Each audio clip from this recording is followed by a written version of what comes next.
You ever been in a conversation where the words sound perfectly fine, but something just feels off? Well, that's because we're all constantly sending and receiving these silent signals. Today, we're unlocking the secrets of body language, that unspoken dialogue that, believe it or not, shapes pretty much every single interaction we have. So let's just dive right in and start tuning into that silent broadcast that's happening all around us all the time. And get ready for this number, because it's a big one.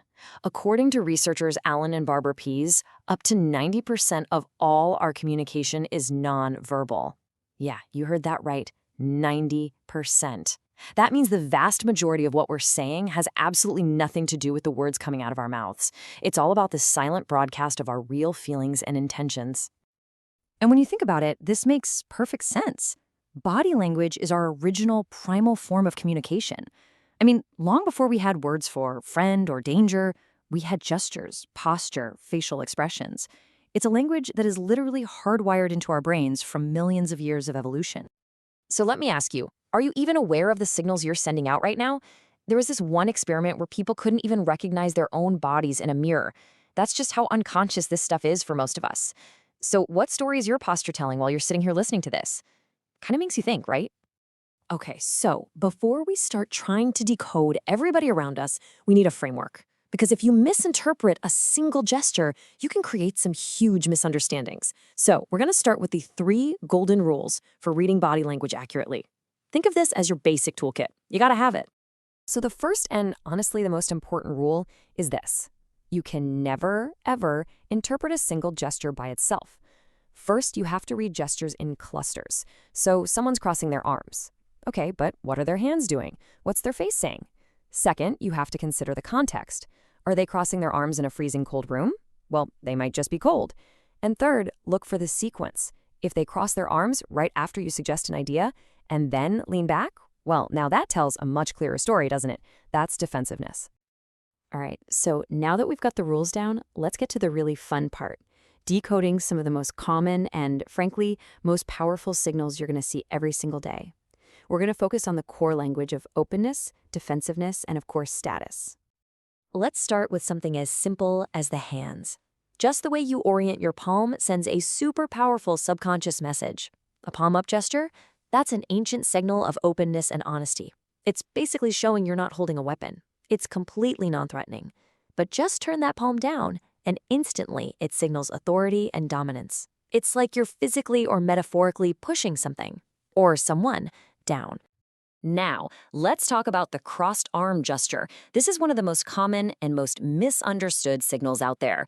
It is a universal signal of being defensive or feeling negative. And even if you say, oh, I'm just comfortable, we all say that, right? Research shows that other people will still see it as you being closed off. An open posture, on the other hand, with your arms uncrossed, projects confidence and just makes you way more approachable. So if you want to project confidence, here are 3 really powerful signals to look for and, maybe to use yourself. First, hand steepling. That's when you press your fingertips together like a steeple. It's a classic sign of a confident thinker. Displaying your thumbs, like hooking them in your pockets or just pointing them up, signals dominance. And a handshake? The goal is always equality.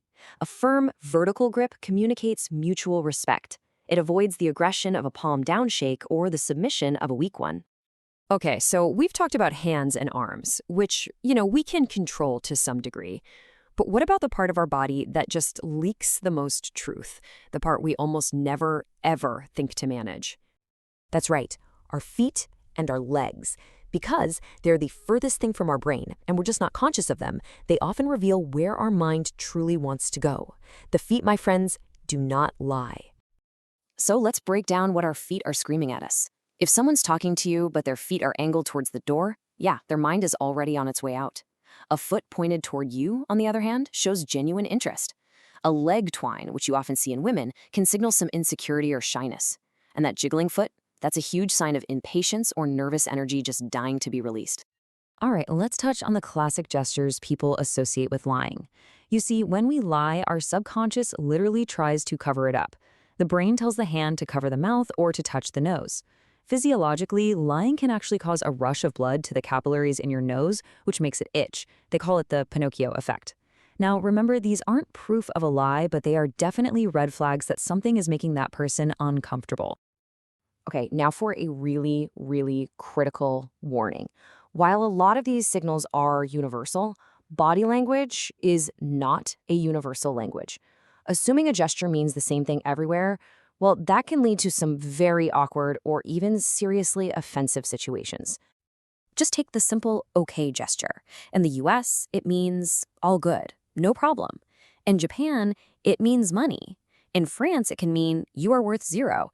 And in some parts of the world, it's a deeply offensive sexual insult. I mean, this one single example just shows you how incredibly important cultural context is. And it goes way beyond hand gestures. How close you stand to someone, your personal space bubble, varies dramatically from culture to culture. The same goes for how appropriate it is to touch someone. The golden rule when you go somewhere new? Just observe first and then act second. So you've learned the rules, you've learned the key signals, what now? Well, this knowledge is so much more than a cool party trick. It's a genuine tool for better connection. It's about understanding what isn't being said, and that leads to way more empathy and insight. One of the most powerful ways to use this knowledge is something called mirroring. It's simple. People like people who are like them. By subtly matching someone's posture or their gestures, you create this subconscious bond. You're basically telling their brain, hey, I'm with you, I get you. It is an incredibly effective way to build rapport and trust fast. But a huge word of caution here. You should only ever mirror open, positive body language. If you mirror someone's crossed arms or their clenched fists, all you're doing is reinforcing their negativity and building a wall between you. And the whole goal here is to build bridges, not walls. Okay, so let's just do a quick recap of the key takeaways. First, always read gestures in clusters and consider the context. Use open postures to build trust and pay close attention to the feet. They're the most honest part of the body. Always be mindful of cultural differences. And finally, use that mirroring technique wisely to build instant rapport. Look, this was never about becoming a human lie detector. It's about developing a much deeper level of perception. So the real question to leave you with is this.